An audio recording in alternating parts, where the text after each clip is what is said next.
The Crimson Queen of the Sea. Part 1, Ashes and Tides. The waves lapped gently at the rocky shores of Greymist Bay, where the sea kissed the land with foamy tenderness.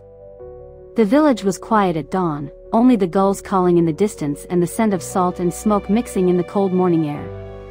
Elira stood barefoot on the edge of the dock, the hem of her linen dress soaked by the sea. Her eyes were locked on the horizon, where the sky bled gold. She had watched that line for as long as she could remember. Orphaned at 6, Elira had been raised by an old widow named Mara, who kept her fed and clothed in exchange for help around the fishing shack. It was a quiet life, a safe life, but Elira's soul craved more than smoked fish and mended nets. She had heard stories from the old sailors who wandered into the tavern. Tales of ghost ships and cursed islands, of treasures buried beneath storm-tossed waves. Of pirates.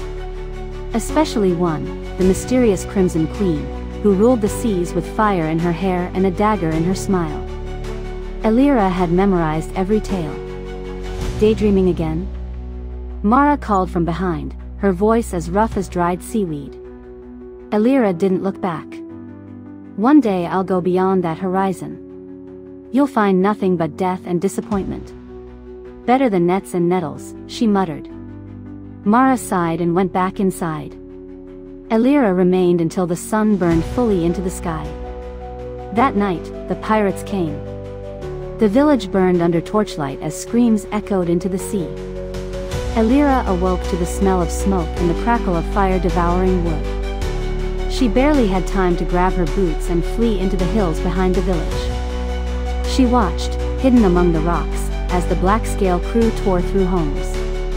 They took food, coin, and prisoners. Elira's blood ran cold when she saw them drag Mara from her shack. The old woman cursed them to the end. One of the pirates struck her down. Elira bit her fist to stifle her cry. Something broke inside her. When the crew returned to their longboat, Elira crept down the hills, sticking to the shadows. She couldn't explain it, only that a fire now burned in her chest. She stole aboard their ship, slipping into a cargo hold beneath rum barrels. She awoke to shouting and rocking. The ship was already deep at sea. Elira stayed hidden for 2 days, surviving off crumbs and rainwater that leaked through the deck boards. On the third night, she was discovered by a wiry man named Jax, who had come below looking for a drink. Instead, he found a girl with wild eyes and sharper instincts. "Stowaway," he growled, raising a lantern. "I can work," she said. "I'm strong. I know ropes, nets, knots. Please." Jack stared at her, then barked a laugh. "Captain's gonna love this." They dragged her up to the deck, where the crew formed a circle.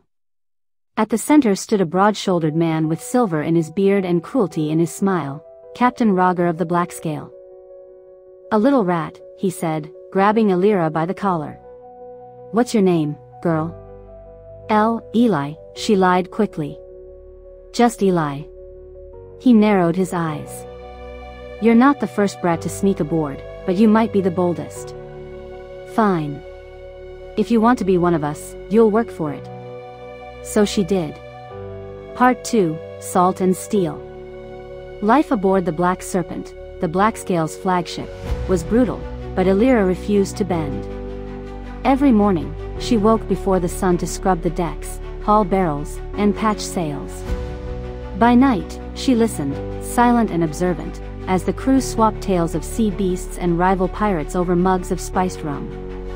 She kept her hair cropped short, her voice low. No one questioned Eli. Not yet. Jax, the one who found her, took a liking to the kid with fire in their bones. He taught her how to hold a blade without slicing herself open, how to spot a mutiny before it bubbled, and how to climb the rigging like a squirrel with a death wish. "You watch and learn, Eli," he said one night, tossing her a dull cutlass. "On these waters, you don't survive by being the strongest. You survive by being the cleverest." Elira took his words to heart. Months passed. Elira grew lean, fast, and sharp-eyed. She was 15 now, by her best guess, and had seen things no village girl ever should: raids on merchant ships, skirmishes with the navy, even a Kraken sighting, though she still suspected that one was exaggerated.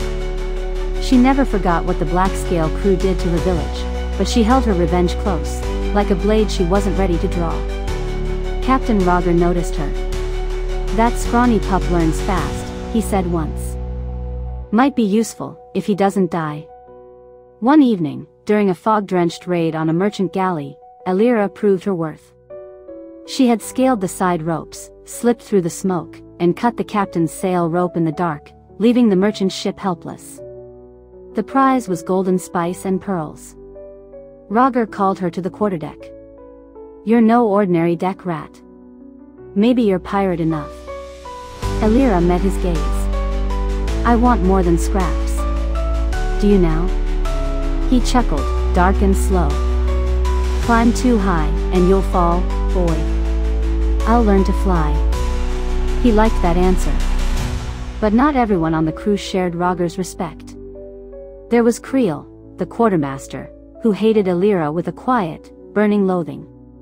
He called her rat and worm, never missed a chance to trip her up or, accidentally, shove her when no one watched. One night, after too much rum, Creel cornered her near the weapon hold. "You think you're clever, don't you?" Gaining the captain's eye. "But rats get eaten. Always do." Elira said nothing. But she didn't run. He lunged. She ducked and slammed a crate lid into his face. His nose broke with a satisfying crunch. He cursed and drew a knife. Elira was faster. She buried the blade Jax had given her in his thigh and ran. The crew found him bleeding and snarling. Roger had her brought to him at once. "You stabbed my quartermaster," he said calmly, swirling a goblet of wine. "He tried to gut me," she answered, blood still on her hands. Silence. Then laughter. "Maybe I was right about you." He waved a hand. "Creel's alive. He'll limp. But you just earned yourself a place at the table."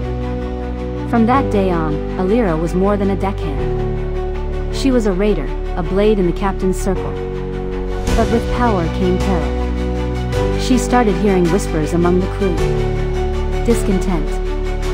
Some said Roger had grown soft, too interested in wine and women, too willing to let cargo go if it meant an easier escape. Pirates didn't like soft. Jax warned her. "Something's brewing. What do we do?" "We keep our heads down. Watch the wind." But Elira didn't want to keep her head down. She wanted the helm. Not yet, but someday. One stormy night, with waves slamming the hull and thunder booming overhead, the betrayal came. Creel led the mutiny. Blades flashed on the deck as pirates turned against their own. Roger fought like a bear, roaring and swinging his axe, but age and wine had dulled him. Creel struck the fatal blow. As Roger bled into the rain-slicked deck, Elira and Jack stood back to back. "What now?" she shouted. "Pick the right side, or make your own," Jack shouted back. Elira made her choice. She grabbed a lantern and hurled it into the powder room. Flames erupted. Smoke swallowed the deck. Chaos reigned.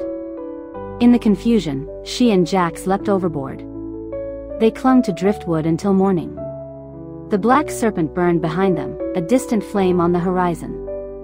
"You just set half the damn ship on fire," Jax wheezed, coughing seawater. "It was never mine to begin with," she said. He looked at her with new eyes. "You're not Eli, are you?" She hesitated. "No," she said. "My name is Elira."